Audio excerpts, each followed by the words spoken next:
علماء یہ فرماتے ہیں کہ اس قساوت کو دور کرنے کے لیے اللہ کو یاد کیا کرو۔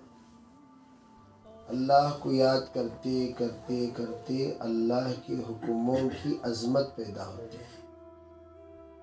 اللہ تعالیٰ نے کیا کہا، کیوں کہا، کس لیے کہا، کس کے فائدے کے لیے کہا، یہ تمام باتیں اس وقت دل کے اندر اثر کریں گی جب اللہ تعالیٰ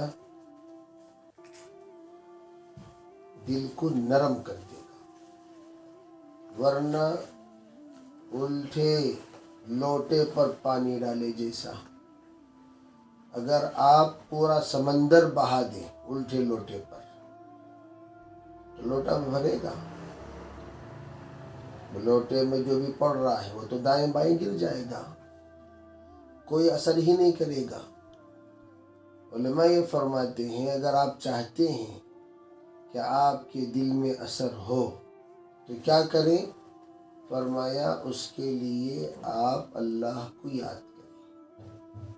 یاد کرتے کرتے دل کے اندر ایک ایسا نور پیدا ہوگا، علماء کہتے ہیں کہ دل آئینے کی طرح بن جائے گا۔ جب آئینہ بنے گا تو اس وقت میں آئینہ آپ کے عیوب کو بتاتا ہے، آپ کے چہرے پر کہاں دھبا ہے، آپ کے آنکھ میں کہاں تنکا ہے، آپ کے بال کون سے ٹیڑھے ہیں، آپ کے کھال کون سے گندے ہیں، یہ تمام باتیں آئینہ بتاتا ہے۔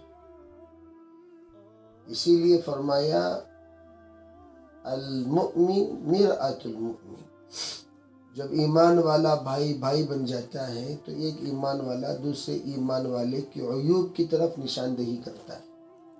بھائی تیرے اندر یہ خرابی ہے تو سدھار لے، تیرے اندر یہ اچھائی ہے تو اپنا لے، تیرے اندر یہ برائی ہے اسے دور کر لے۔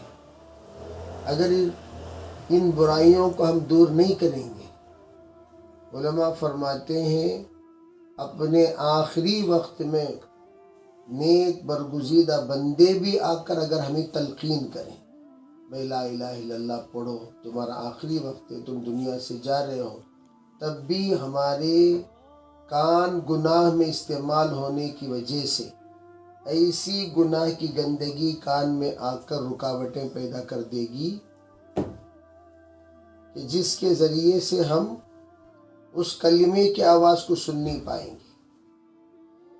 آنکھوں کے سامنے کوئی بتا رہا ہے خیر کی باتیں، خیر کی چیزیں، خیر کے وہ جس کے ذریعے سے آدمی عبرت حاصل کرے اور زندگی کو بدلے، لیکن آنکھوں پر گناہوں کا ایسا پردہ پڑ جائے گا کہ آنکھ ان تمام چیزوں سے دیکھنے سے رہ جائے گی، اور پھر کیا ہوگا آخر میں؟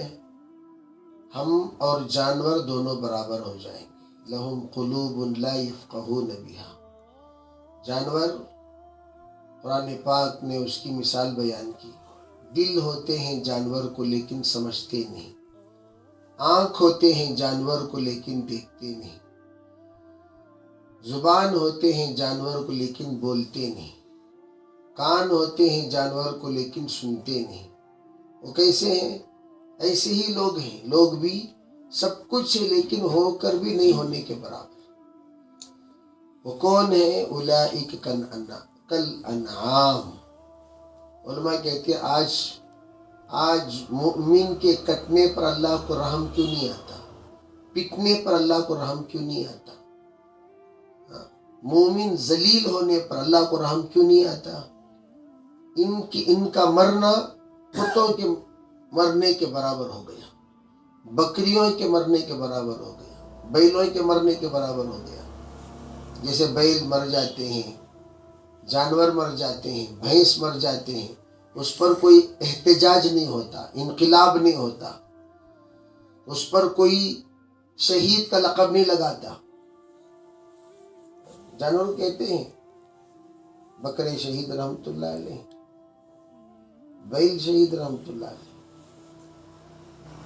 گائے شہید رحمت اللہ علیہ بھی کہتا ہے، حالانکہ وہ اللہ کے نام پر کٹتے ہیں، لیکن ان کا کٹنا نہ کٹنا دونوں برابر.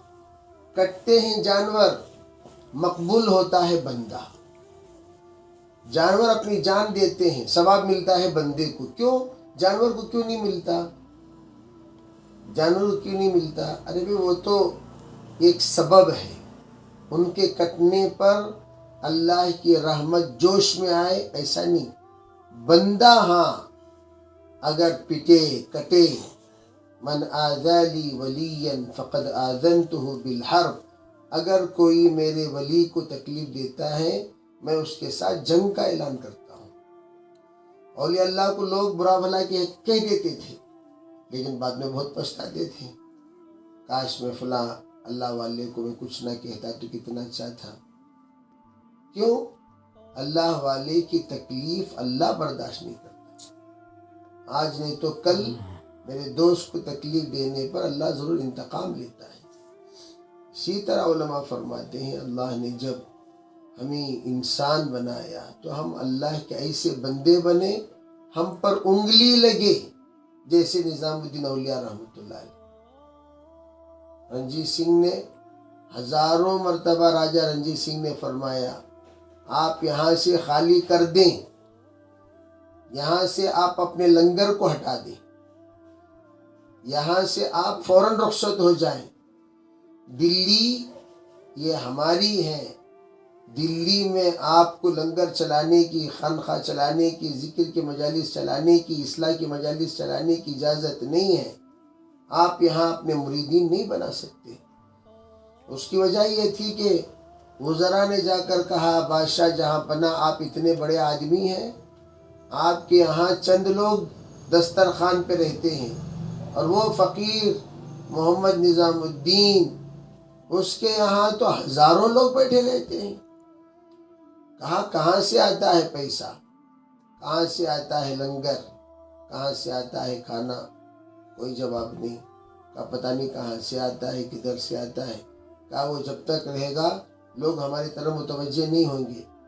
ہماری طرف متوجہ ہونے کے لیے اسے دلی سے ہٹانا پڑے گا. تو اس لیے ان لوگوں نے دلی سے ہٹانے کی کوشش کی، خطوط بھیجے، پیغام بھیجا، ایلچی بھیجے. حضرت نے مصلی بچھایا، نماز پڑھی، اللہ سے کہتے رہی اللہ یہ مجھے دلی سے ہٹا رہا ہے، اللہ یہ مجھے تیری جگہ سے جدا کر رہا ہے، ذکر چلانے سے منع کر رہا ہے، فکر کرنے سے منع کر رہا ہے، خانقاہ چلانے سے، تیرے بندوں کو کھلانے سے منع کر رہا ہے. تو نماز چل رہی ہے رات بھر. فجر کے نماز کے قریب حضرت نے قبلے کی طرف ہاتھ مارا، کہا اللہ نے میری بات سن لی. تھوڑی ہی دیر میں اعلان ہوا راجہ کا انتقال ہو گیا. تبھی مشہور شعر ہے ابو ہریرہ سے بلی نہ چھوٹی، نظام الدین اولیاء سے دلی نہ چھوٹی. بتانے کا منشا یہ ہے کہ ہم اللہ سے اپنا ربط جوڑیں. اللہ سے جوڑیں گے اللہ ہماری سنے گا. جیسے کہتے ہیں ہمارا لنک فلاں سے ہے، ہمارا لنک فلاں سے ہے، فلاں منسٹر ہمیں جانتا ہے، فلاں ایم ایل اے ہمیں جانتا ہے. بازو کھڑ کر لوگ فوٹو لے لیتے ہیں. یہ جانکاری کرانے کے لیے دیکھیے ہمارا فلاں سے کیسا تعلق ہے، انہوں میرے گردن پر ہاتھ ڈال دیے تو اس کا معراج ہو جاتا ہے. جبکہ انہیں بھی مٹی میں جانے والا، انہیں بھی مٹی میں جانے والا، انہیں بھی خاک ہونے والا، انہیں بھی خاک ہونے والا. وہ بھی ایک بھکاری ہے، یہ بھی ایک بھکاری ہے، وہ بھی ایک غریب ہے، یہ بھی ایک غریب ہے. وہ بھی محتاج ہے، کسی کے سامنے ہاتھ اٹھاتا ہے، یہ بھی محتاج ہے، اپنے دکھ اور درد میں کسی کے سامنے ہاتھ اٹھاتا ہے. واللہ الغنی وانتم الفقراء. غنی تو اکیلا صرف اللہ ہے، بقیہ سب فقیر، بقیہ سب مسکین. محتاج کی میں ہمیشہ کہا کرتا ہوں ارے بھائی آج تک کسی بھکاری نے کسی بھکاری سے بھیک مانگا؟ کسی بھکاری نے بازو البتہ لوگ بیڑی شیئر کر لیتے ہیں، ایک بیڑی میں 4 آدمی، یہ بھی جس کو تنڈ بیڑی کہا جاتا ہے، یہ بھی بیڑی پی لیا اس کو بھی دے دیا، وہ بھی بیڑی پی لیا اس کو بھی دے، شیئر کر لیتے ہیں. قرض وصولی کرنے کے لیے لوگ عاملوں کے پاس پھرتے ہیں، بڑے بڑے ڈانس کے پاس جاتے ہیں، اللہ سے کہتے ہی نہیں اللہ میرا وصول، ابھی انہیں بت فنا کروا. یہ لوگوں کی عادت. لیکن اللہ کی عادت کیا ہے؟ اللہ جتنا مانگو گے اتنا خوش ہوگا. ماشاءاللہ میرا بندہ مجھ سے مانگ رہا ہے، اس کی مانگ پورا کرو. دنیا میں نہ صحیح. ایک عجیب بات، ایک ساتھی نے آ کر کہا حضرت بڑا نقصان ہو رہا ہے. حدیث پاک میں نے سنائی ہوں، کہا کہ بیٹا سنو، اللہ جو بھی کرتا ہے بندوں کے ساتھ خیر کا معاملہ کرتا ہے. اگر اللہ نے مال چھینا تو تمہیں جان بخش دیا. کیا مطلب؟ اللہ جب کسی بندے کی جان بخشش کرنا فیصلہ کر لیتے ہیں، اس کے مال کا نقصان کروا دیتے ہیں، شعب مال کا نقصان کرا دے. کوئی نہ کوئی نقصان تو یہ نقصان بہت بڑا. بھائی جان چلی گئی تو پھر نہ تم رہے نہ تمہارا کوئی رہا. مال چلا گیا کوئی بات نہیں، آج گیا تو کل آ جائے گا. جان رہی گئی تبھی تو کمائے گا، جان ہی چلی جائے گی تو کمائے گا کیا، جمائے گا کیا؟ تو اللہ چھوٹی مصیبت کو ڈال کر بڑی مصیبت سے بندے کو بچا لیتے ہیں. یہ ہے حدیث پاک. اس لیے لوگ واہ ویلا کرتے رہتے ہیں، یہ ہو گیا وہ ہو گیا. ارے اللہ کے بندو، مصیبت سب سے بڑی عبادت ہے. مصیبت، اس کو اللہ نے دنیا کو جیل خانہ بتایا. جیل خانے میں کیا باغات ہوتے ہیں کہ بھئی جیل خانے میں آئس کریم کھلاتے ہیں، یا جیل خانے میں آپ کو آرام اور آزادی کے ساتھ رہنے دیتے ہیں. اللہ نے کہہ دیا دنیا تمہارے لیے قید خانہ ہے، تو قید خانے میں تکلیف ہوگی کہ نہیں ہوگی؟ آپ قید خانے میں آ کر تکلیف ہو رہی تو قید خانے میں ڈالتے ہی ہیں تکلیف کے لیے. کیوں تکلیف دیتے ہیں؟ تاکہ ترقی ہو. تکلیف برائے ترقی ہے، تکلیف برائے ترقی ہے. ترقی چاہتے ہیں تو تکلیف ہوگی ضرور. تو آپ نے فرمایا اشد البلاء الانبیاء، سب سے بڑی آزمائش میں انبیاء تھے. ثم امثل فالامثل، اس کے بعد جو جتنا نبی کے نقش قدم پر چلے گا اتنی مصیبت میں رہے گا. اس لیے فرمایا سادی زندگی اختیار کرو. سادہ کھانا، سادہ پہننا، سادہ اوڑھنا، سادہ بچھونا، سادگی کے ساتھ جینا، سادگی کے ساتھ رہنا. اس سے کم پونجی میں زندگی گزارنے کی عادت پڑ جاتی ہے. آدمی جو پریشان ہوتا ہے وہ خواہشات میں ہوتا ہے، ضروریات میں نہیں ہوتا. خواہشات میں پریشان ہوتا ہے. میرے پاس چھوٹا موبائل ہے، بڑا موبائل نہیں ہے. وہ بڑا موبائل کوشش کرنے کے لیے جاتا ہے، ایسی ویسی چیزوں میں پھنس جاتا ہے. اس لیے ذکر کے ذریعے سے فکر پیدا کرانا مقصود ہے، آخرت کی بھی، اپنی اصلاح کی بھی، اپنے قبر کی بھی، اپنے حشر کی بھی، تاکہ آدمی کے دنیا کے اس سفر کی بے ثباتی کا یقین دل کے اندر پیدا ہو جائے. تجھے تو ایک منزل کی طرف تو جا رہا ہے، وہ منزل تک پہنچنے کے لیے یہ سب کے سب راستہ ہے. منزل وہ ہے، اور ہر مسافر سفر میں پریشان رہتا ہے، چاہے وہ کتنا بہتر سے بہترین سفر کیوں نہ ہو. بولتے ہم بڑے بڑے سفروں میں جا کر گھر کو آنے کے بعد ٹھنڈی سانس لے کر اب جان میں جان آئی. کیوں بھائی؟ آپ تو فلائٹ میں آئے، اے سی کار میں آئے، کھاتے پیتے ہوئے آئے، جان میں جان آئی کیا مطلب؟ ابے اپنا گھر ہوتا ہے، چاہے جھوپڑی ہی کیوں نہ ہو. اپنا گھر اپنا ہوتا ہے، چاہے پانی ٹپکتا ہوا کیوں نہ ہو. اسی طرح ہم سب جنت سے نکلے ہیں، سب کو جانا ہے جنت میں.